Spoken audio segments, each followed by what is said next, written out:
양적 관계 유형 관련해서 문제풀이 방법을 간단히 한번 정리를 해보면, 예를 들어서 여기 써져 있는 것처럼 A몰에 A와 B몰에 B가 반응해서 C몰에 C가 생성되는 반응이 기본 형태이기 때문에 이걸 기준으로 설명을 하면, 일단 첫 번째로 화학 반응식의 개수를 확인해야 되는데, A 대 B 대 C, 이 중에 모두 반응식이 주어지는 경우도 있지만 개수비 중에서 하나나 두 개가 주어지지 않는 경우도 있습니다. 일단 이때 개수비를 확인을 하면 개수비가 반응의 몰수비가 되고, 그러면 반응의 부피비가 되는 것을 우리가 확인할 수가 있고, 이때 반응의 질량비와 개수비는 관계가 없다라는 게 매우 중요한 내용입니다. 만약에 이제 개수를 모두 알려준 경우에는 우선 반응물의 개수의 합과 생성물의 개수의 합을 비교해서 반응 전후 몰수가 감소하는 반응인지 일정한지 증가하는지 파악을 하는 건데, 예를 들어서 감소하는 반응의 경우에는 A 더하기 B가 C보다 큰 경우, 일정한 반응은 A 더하기 B가 C랑 같은 경우, 증가하는 경우는 A 더하기 B가 C보다 작은 경우가 되겠죠. 그 다음에 개수를 일부만 알려준 경우, 이 부분이 거의 대부분의 문제에서 개수를 일부만 알려주는데, 이때 자료에서 몰수의 변화를 파악할 수 있게 자료를 주기 때문에 그걸 이용해서 몰수가 감소하는지 일정하는지 증가하는지를 파악을 하는데, 이때 몰수의 변화를 몰수로 직접적으로 주는 경우도 있지만 보통은 부피를 주거나 아니면 밀도를 주거나 해서 부피 변화를 간접적으로 파악하는 수가 있습니다. 여기 예시를 보면은 내용 프린트 32페이지에 문제를 보면, 이때 A 대 1대 2로 개수가 지금 나와 있지 않은데, 이때 이 개수 간의 관계를 파악하는 방법은 자료 중에 전체 기체의 부피가 V에서 6분의 5V로 지금 부피가 반응 전과 후 6대 5로, 즉 몰수도 6대 5, 몰수가 감소하는 반응임을 알 수 있습니다. 따라서 이 경우에 반응물의 개수의 합이 생성물의 개수의 합보다 큰, 즉 A 더하기 1이 C보다 크다라는 것을 확인할 수 있습니다. 이런 걸 통해서 이제 개수 간의 관계를 파악을 하는 거고, 이때 또 C가 2니까 A 더하기 1이 2보다 크다. 그래서 A가 1보다 큰, 이런 관계를 찾을 수가 있겠죠. 그 다음에 오른쪽에 내용 프린트 33페이지 예시를 보면은, 이때 A 대 1 대 C로 이 경우에 자료에서 보면 밀도 값이 나와 있습니다. 밀도가 반응 전과 후가 2, 2로 일정하다라는 거는 질량은 질량 보존 법칙에 의해서 일정하기 때문에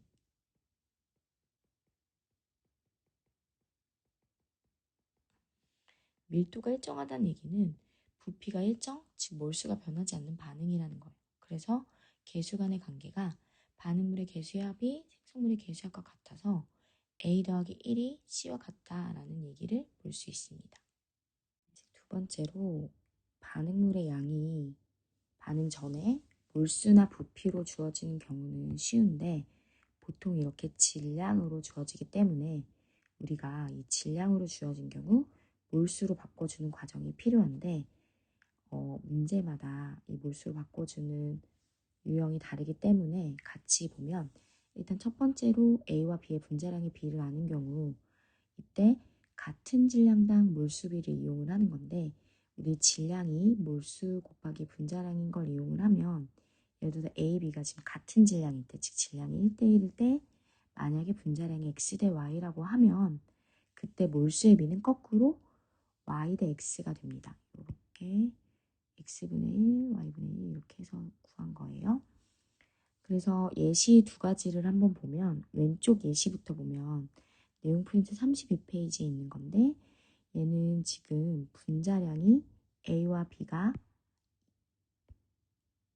2배다. A가 B의 2배다 해서 분자량의 B를 알 수가 있어요.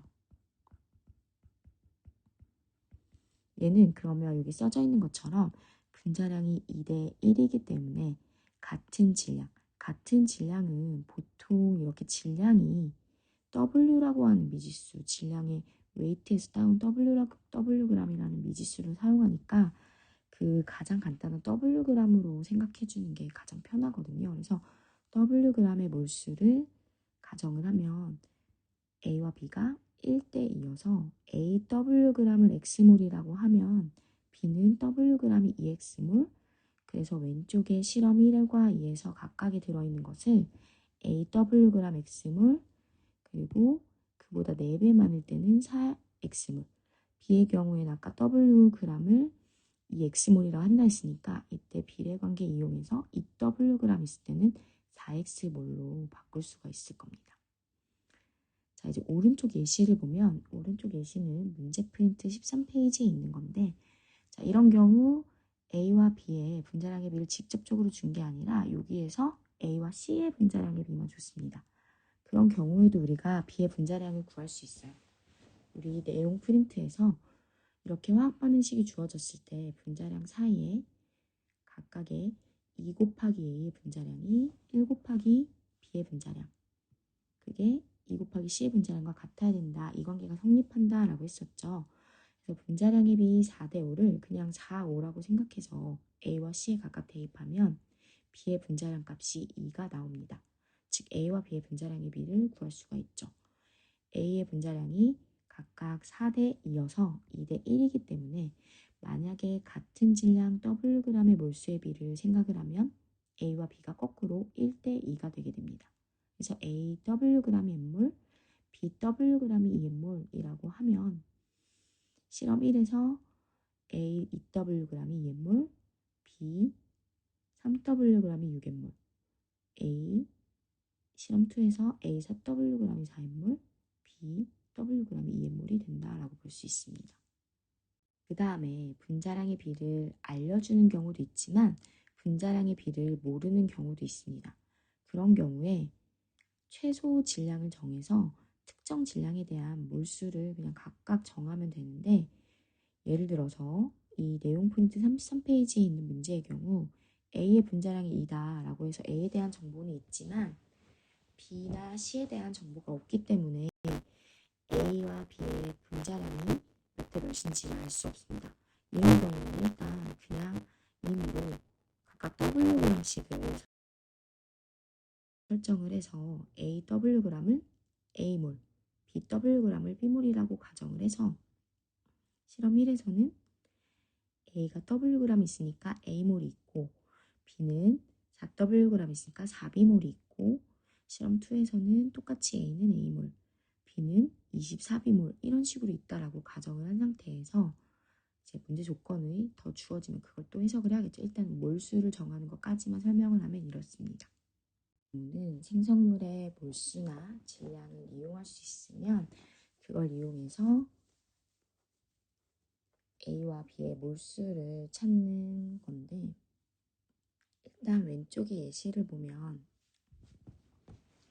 이 경우는 문제 조건을 먼저 확인하는 게 필요해요. 여기는 조금 일단 반응식이 다 주어져 있기는 한데 여기에서 실험 1과 2에서 모두 반응한 반응물이 서로 달라서 이 경우는 조금 예외적으로 한 개 반응물을 먼저 조금 찾아줘야 되는 게 필요하거든요. 그래서 실험 만약에 1에서 24g이 모두 반응한다라고 하면은 실험 2에서도 어차피 A가 모두 다 반응할 거기 때문에, 왜냐면 실험 1에서 B 18g보다 더 적은 양이죠. 왜냐면 A가 모두 반응했다라고 가정을 했으니까.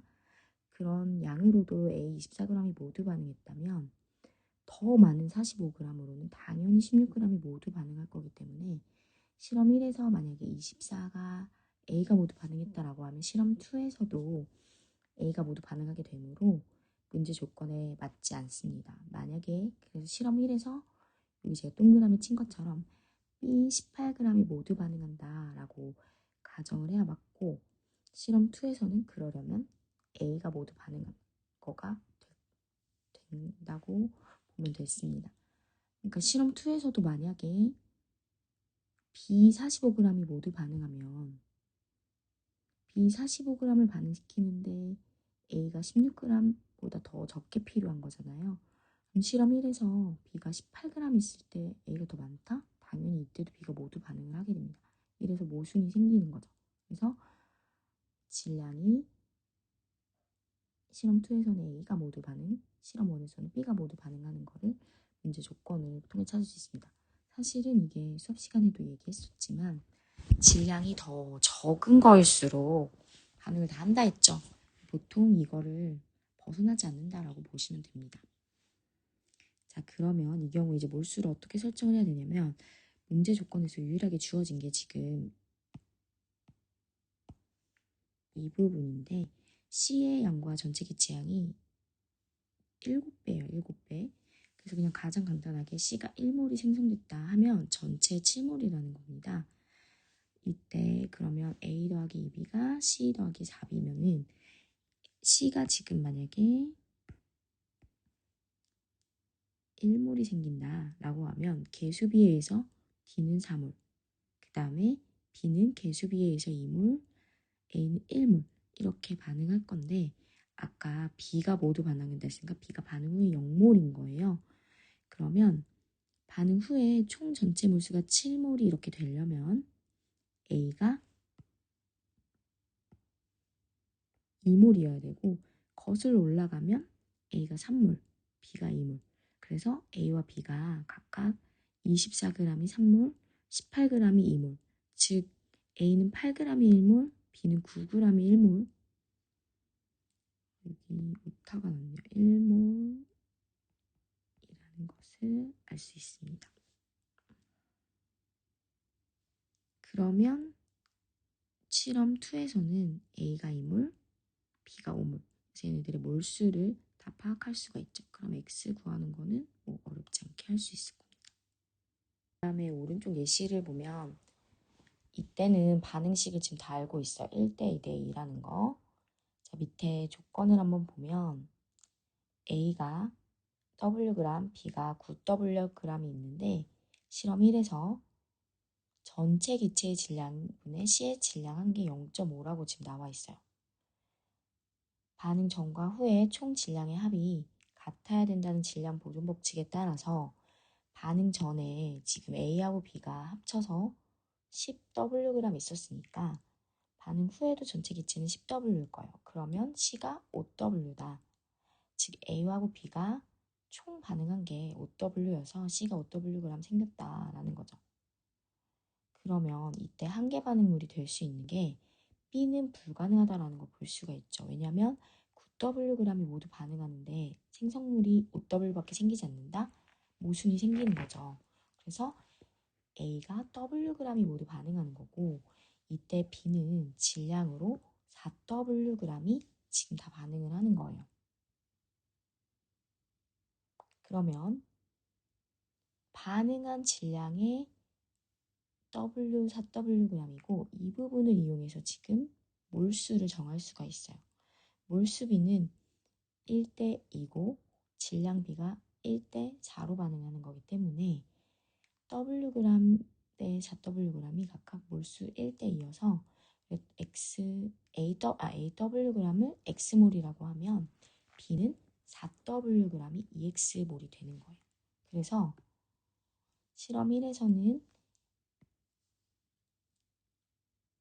A가 Wg 있을 때가 X몰, 그럼 B가 4Wg이 EX몰이니까 9Wg은 EX의 4분의 9배에서 여기 써져 있는 2분의 9X몰이 되는 거예요.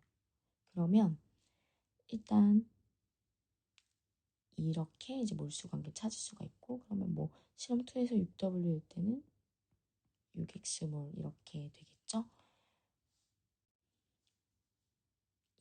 이 과정들을 거치게 되면 이제 질량을 몰수로 어느 정도 전환이 됐다라고 하면 이제 문제를 해결해야 되는 최종적으로 답을 찾아줘야 되는데 이거는 솔직히 이제 문제 유형마다 방법이 다르기 때문에 뭐 전체적으로 일괄적으로 할 수는 없고 어쨌든 가장 큰 맥락은 한계 반응물을 찾는 게 먼저 이루어져야 되는데 이때 우리가 다 몰수를 어쨌든 바꿨잖아요. 그러면 화학 반응식의 개수비를 통해서 반응 몰수비를 통해 누가 모두 반응할지를 찾거나 혹은 생성물의 몰수나 질량이 중요해진 경우 그걸 비교해가지고 반응한 양을 파악해서 찾아주거나 하는 것이 일반적인 풀인데, 예를 들어 두 번째 경우 예시를 보면 만약에 실험 1에서 생성물인 C가 3몰 생겼고 실험 2에서 생성물인 C가 6몰 생겼다고 하면 반응을 2배만큼 많이 한 거기 때문에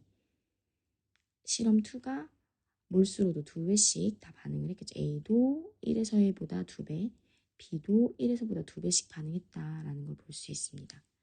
자, 그러면 예시를 가지고 한번 연습을 해보면 내용 프린트 우리 33페이지에 있는 문제인데 아까 했던 거예요. 그래서 일단 이 경우 지금 A의 분자량이 2다 라고 하면은 A에 대한 정보만 있기 때문에 각각 Wg이 몇 몰 몇 몰인지 알 수가 없죠.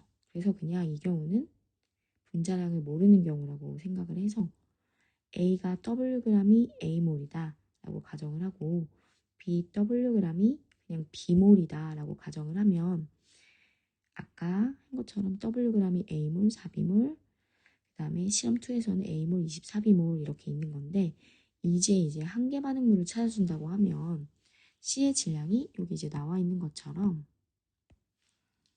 X, 4X 4배예요, 질량이. 그러면 반응한 양이 4배라는 거죠. 실험 1, 2에서 A의 몰수가 AA로 갔기 때문에 실험 1에서 A는 모두 반응할 수 없다. B가 모두 반응하겠죠. 왜냐면 실험 1에서 A가 모두 반응한다 해버리면 실험 2에 적어도 4A몰 이상 있어야 반응을 4배만큼 많이 할 수 있기 때문에 안 되는 거지. 여기서는 모순이 생기죠. 실험 1에서는 B가, 실험 2에서는 A가 이렇게 한계 반응물을 찾을 수가 있습니다. 문제마다 다르기 때문에 전체적으로 얘기할 수는 없지만 일단 크게 나오는 거를 좀 생각을 해보면 실험 후에 대한 조건이 주어졌을 때 그런 것들을 문제풀이에 사용을 해야 되는데 뭐 가장 많이 나오는 것들이 첫 번째로 실험 1과 2의 밀도를 비교해서 알려주는 경우에 밀도는 부피분의 질량이니까 실험 1과 2의 밀도비라는 거는 각각 실험 1의 부피분의 질량 대 실험 2의 부피분의 질량인데 이렇게 부피가 나온 경우에는 부피를 이용이 되지만 보통 몰수비로 해서 결국 이거는 실험 1의 몰수분의 실험 1의 질량 그거 대 실험 2의 몰수 대 실험 2의 질량으로 해서 이 비를 이용하면 뭔가 몰수비를 구할 수 있거나 뭐 질량비를 구할 수 있거나 이런 것들을 이제 문제에 활용할 수 있는 거고, 그 다음에 이제 많이 나오는 게 만약에 실험 1과 2에서 반응 후에 전체 기체 부피비를 줬다. 그 말은 전체 기체의 몰수비가 실험 1과 2에서 몇 대 몇인지를 파악할 수 있게 알려주는 겁니다. 이런 것들을 이용해서 여러분이 문제를 푸셔야 되고, 일단 여러분이 문제를 끝까지 풀 수 없다 해도 최대한 해결할 수 있는 부분까지 시도를 해보는 것과 안 해보는 것 차이가 나기 때문에 여러분 최대한 시도를 해보면 좋을 거예요.